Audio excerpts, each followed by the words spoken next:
Hey, what's up, everybody? I'm Dmack. Welcome to Dmack's podcast. I got my guy Case with me on the interview today. In the last episode, we had David. If y'all haven't seen that video, go check it out. Today, we're going to talk a lot about where Case comes from. He came from Mississippi to play for TMG Prep. But I'm going to let him talk about that. So go ahead and introduce yourself, where you're from and everything. All right, I'm Case Johnson. I'm from Mississippi, and I'm out here at TMG Prep in Orange County. So you want me to elaborate? Yeah, go ahead. Yeah. All right, so Mississippi's not much. It's not very big. There's not much to do, but I'm pretty close to Memphis, like probably 20-30 minutes. So I spent a lot of my time up there playing, and I got to play with some pretty good players like Kenny Chandler, James Wiseman. I got to play with one time. So some really good competition in Memphis. So I was pretty used to that kind of stuff. But yeah, Mississippi's not much. I went to Lewisburg High School for 3 years, and then I came out here for my senior year and next year at post-grad. And yeah, it was all right there. So is the level of competition there maybe a little more competitive than here? I know it's probably different levels, but... Right. Well, that's tough to say because for like at school, we played some teams like Olive Branch, and there was at one point where they were one of the top teams in the country, and that's something, not like when we played them maybe a few years before, but they had DJ Jeffries, who plays at Memphis, Karen Matthews, who plays at Mississippi State now. They have so Olive Branch always stacks, and so we did play against some good teams, but overall, not really, but yeah, for sure. And then when you get up into Memphis, that's when it really gets tough. Yeah. So what made you want to leave your high school and come out here to play for a prep school?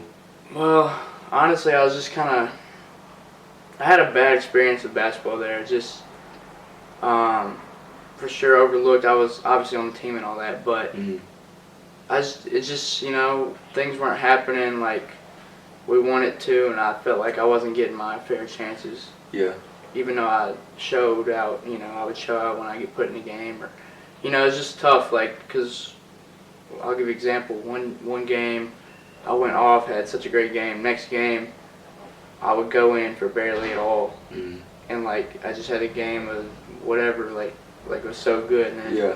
So it was just up and down, and it really took especially for my confidence, it really it was like a roller coaster, Yeah. So it was just hard to. So leaving there, I was excited because I knew it was a chance to finally, do what I've been trying to do forever, finally make it happen. So I know you say you had some troubles and some problems over there at your high school. How was the coach though? Was he kind of older or younger? Was he a good coach? I think he was a good coach. I liked him as a person a lot. He's a good guy, but I didn't agree with how he handled my situation and how he did some of the things he did, some of the stuff. But overall, I like him. He's good plays and stuff. I liked all his plays and stuff, but didn't agree with how he handled, like I said, me and being in the game and whatever, whatnot. Yeah, no, I got you because I've been coaching a while, and even here with TMG Prep, everybody's not going to have a good experience where they are. Anybody could come from any program, come to any program. Every person is not going to have the best. Every program fits different people. So, sometimes you're somewhere on a team or with a program, and things might not work out sometime, but I'm glad we got you over here with TMG. Yeah, me too. So how you liking it here so far? Man, I really like it. It's it's tough with COVID and everything, just not being able to experience it completely.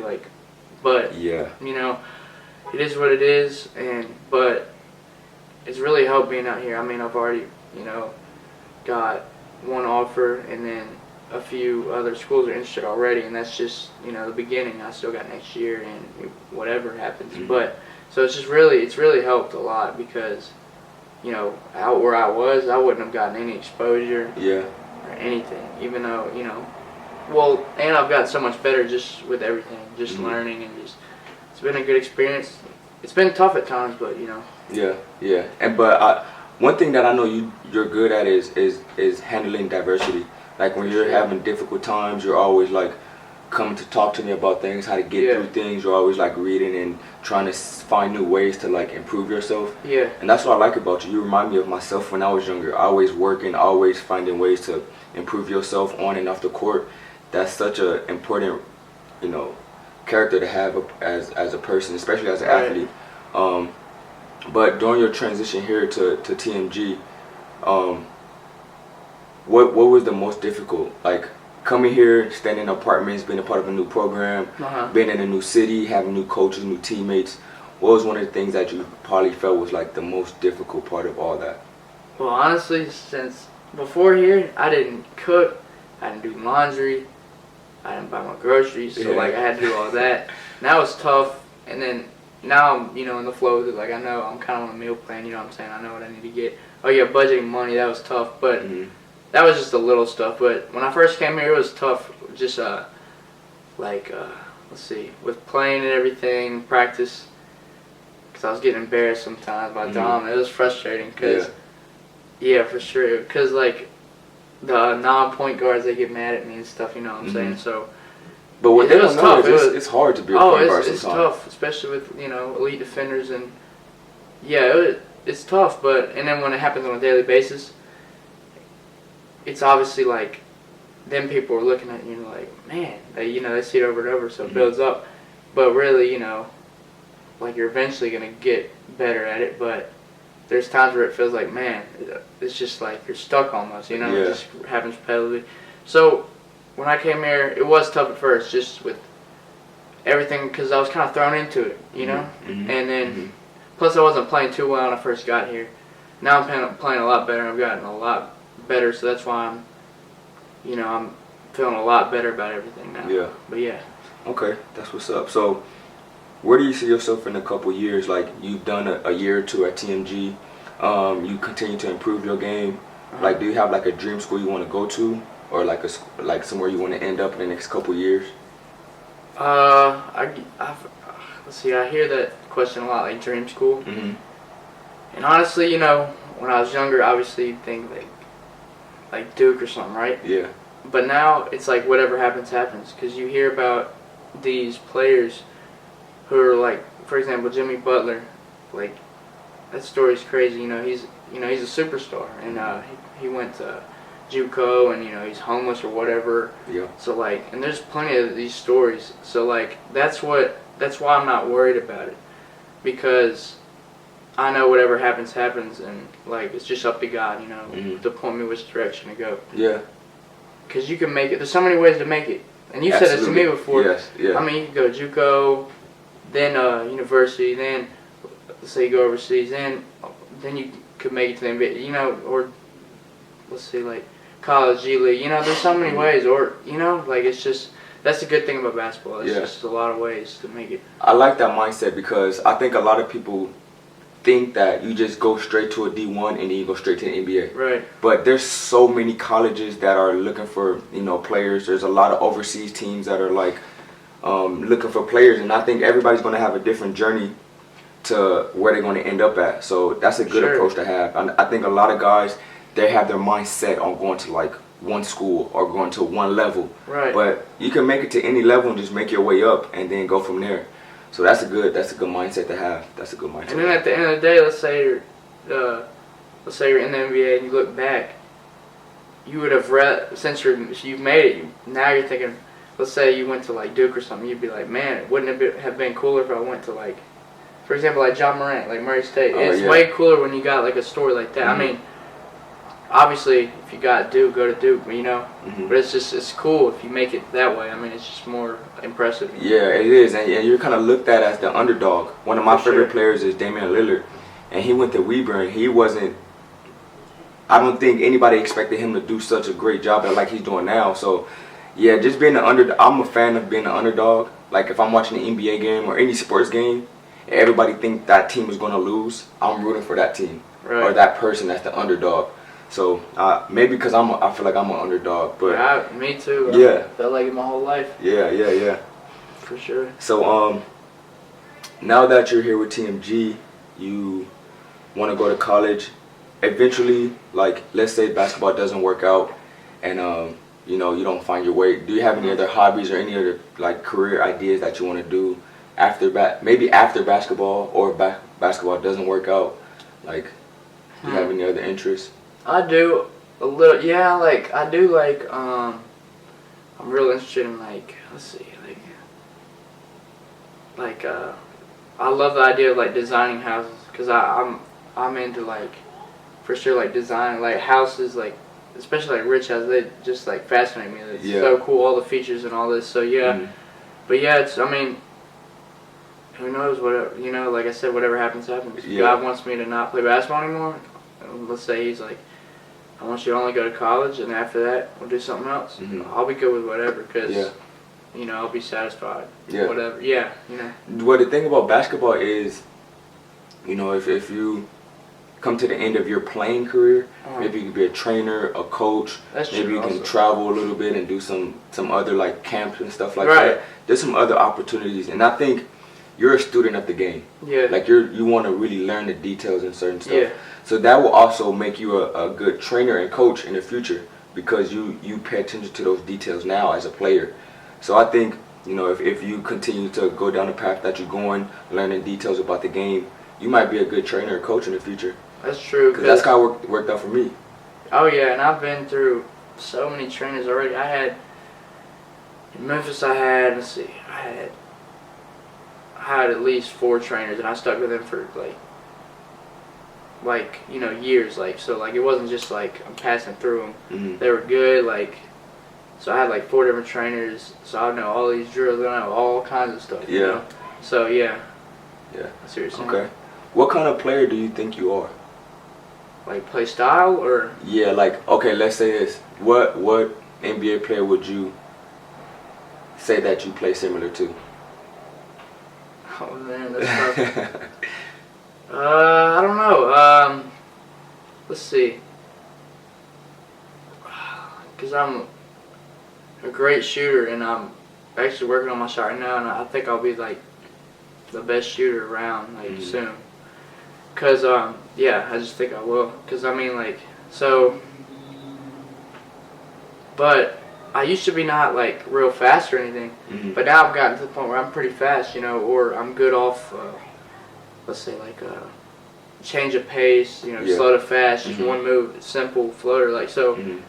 Let's see, I don't know, it's tough, cause, and I attack the rim a lot now. I used to not attack the rim at all. You do a lot. So I can do a lot of things. So I can attack the rim. I got the floater. I practice some floaters all the time. Oh my gosh. And then I got the shot. I can create my shot. You know, shoot off screens. So I have a really pretty good, like, well-rounded. And I'm working on my defense right now. That's what I'm trying to get about. Cause like, yeah, I got to get that defense up. So I don't even know, honestly. But what, by the way, it sounds is that you're a scoring guard. Like, you can shoot it pretty good. You can get to the rim pretty good, which is valuable. I think a lot of guards, like me, I'm a pass-first guard. Okay. But I think a scoring guard is more valuable, in my opinion. But everybody's different. And I used to not be like that at all. Now, I'm to the point where I know, like, in my mind, I got to be the guy. That's just what, you know, what I've started to become. And I know that once, you know, I just keep playing and just experience everything, keep working hard, that's going to really pay off and get me where I need to be. Yeah, for sure. Yeah. All right, so before we end up, I have 3 questions that I'm going to ask every guest on my podcast at the end of each podcast. So I'm going to ask you the first question. All right. And the first question is, what do you consider success? Like, I think everybody has a different idea or different perspective about what success is. So what's your idea of success? Let me think. No, take your time. Because, you know, of course there's these guys like Elon Musk. You see him, he's successful, he's making so much money, but you don't have to, that's not necessarily what it's about. You know, it could be, well, really, if you're just able to, man, I don't even know. Hold up. It's a tough question. It's a tough question. Let's see, if you're doing what you want to do, what am I trying to say? It's like, if you're good at what you do and you can provide and you're happy, I don't know. I I don't even know. Okay, what about yours? What's your definition of Oh, success? well, good question. Dang, you put me on the spot. I don't think my idea of success is what people generally think success is. Okay. Like, my idea of success is not having a lot of money, not having a big house, not having a nice car. It's more of the things that money can't buy. Like love and happiness and having a family and that camaraderie that you have with other people and a connection that you have with people. So, Yeah. of course, I want to have a comfortable living situation. Of course, I want to have transportation. But, well, when I'm successful, I feel like I'll have a family that loves me and I love them and I can go to and talk to. And also that I'm doing something that makes me happy. Right. And that's not, like, it don't have to bring me a lot of money. Exactly. It just has to bring me joy. Yeah, I see what you're saying. So, as long as you can like provide, and like you got your family, you know, you got everything you want, not material wise, but like simple lifestyle. Yeah, simple that makes sense. and happy. Yeah, simple and happy. I was trying to say something like that, you know. Yeah. Something like that. Yeah. I don't know. Got you. That's All right, tough. so the second question, yeah, that's a tough question. I feel like a lot of my And I guests thought it was gonna be understood. easy when I first started. Like, Yeah. alright, but So the second question may be a little bit easier. The second question is have you seen the, well, let me ask you a pre-question to the question. Have you Right. seen The Matrix? no. You haven't seen The Matrix? No. Oh my God. Who has not seen The Matrix? Okay, so in The Matrix, they ask the question, this guy has a red pill and a blue pill. And he asks, because, you know, there's a lot of corruption, a lot of, you know, things going on in the world that we're not familiar with. Yeah. And, you know, in some people's eyes, the world can be very ugly. So he proposes a idea to a guy. He said, if you want to take the red pill, then I'll expose all this information and you can see all the corruption that's going on in the world. You can wake up and see everything that's happening behind closed doors. Do you want to see that truth? Or if you take the blue pill, you just kind of, you know, stay asleep, just live your day-to-day life, go to work, and you're not really aware of everything that's going on behind closed doors. You said that one's the blue pill, the second one? The blue pill is just doing what you're doing on your day-to-day life. Yeah. The red pill is being exposed to all the things that are bad in the world. Yeah. Okay, well, I'm gonna pick the blue pill because I don't think life's about worrying, you know, or if I don't. Yeah, it's just not what it's about. It's not like about worrying or being like concerned all the time. That's not how you should live. You should live just, you know what I'm trying to say? You should just be like you said, day to day, like, just do what you know, be happy, do what you want. You don't have to worry about anybody else. Being comfortable with just yourself and Yeah. not worried about everything that's going And on. especially, like, I'm a Christian, so my approach is, if you truly believe God's in control, what's there to worry about? He's got you, you know. He's going to provide, he's going to show you where to go, he's going to guide you. So that's why I'm, all the time, I'm not real worried about anything. Or, you know, there's times and places to be concerned about stuff. Yeah. And it happens to everybody. But overall, I'm not worried, you know, I'm good. Yeah. So yeah, blue pill, because that's also going to it's just going to change your mindset. It's going to change everything. If you figure out all this, you're going to like hurt, you're going to be like confused, you're going to like definitely hard to deal with. reconsider. Like, it's hard just, to deal with. Yeah. It's just not worth it. I got you. And the last question is, well, it's not a question, is I want to tell you to leave a message to yourself to look at maybe 5 years from now. Okay. Something that you might want to tell yourself or remind yourself of in the next, 5, 10, 20 years. When you look back at this video, leave yourself a message. Alright, so my dream is to make it to the NBA, so I'll put it like, I'll just say, let's just put it, I'm in the NBA in the future. So I'll say, looking back, or wasn't this all worth it? You know, all the trouble, all the stuff you went through. You know, you were put through all this for a reason, and at times you were worried or like what's gonna happen, or you were, you know, just unhappy at times, because there's times like that. I take basketball so personal, so when things aren't going my way, I'm not performing the way I want. Even when I have a bad game, it sucks. You know, it's no big deal if you look at it like outside looking in, but for me, it just means so much because it's a lifestyle for me. You know, so all this, you know, it was worth it. You know, you were put through for a reason, like I said. So you made it, and yeah. Got you. something like that. Cool. All right, well, I appreciate you, man. Thanks for coming on the podcast. And for all my viewers, thank you for joining and watching us on my podcast. Stay tuned for the ones I have coming out in the next couple days. And if you haven't already, like, subscribe, and comment. Thank you guys for watching. Peace.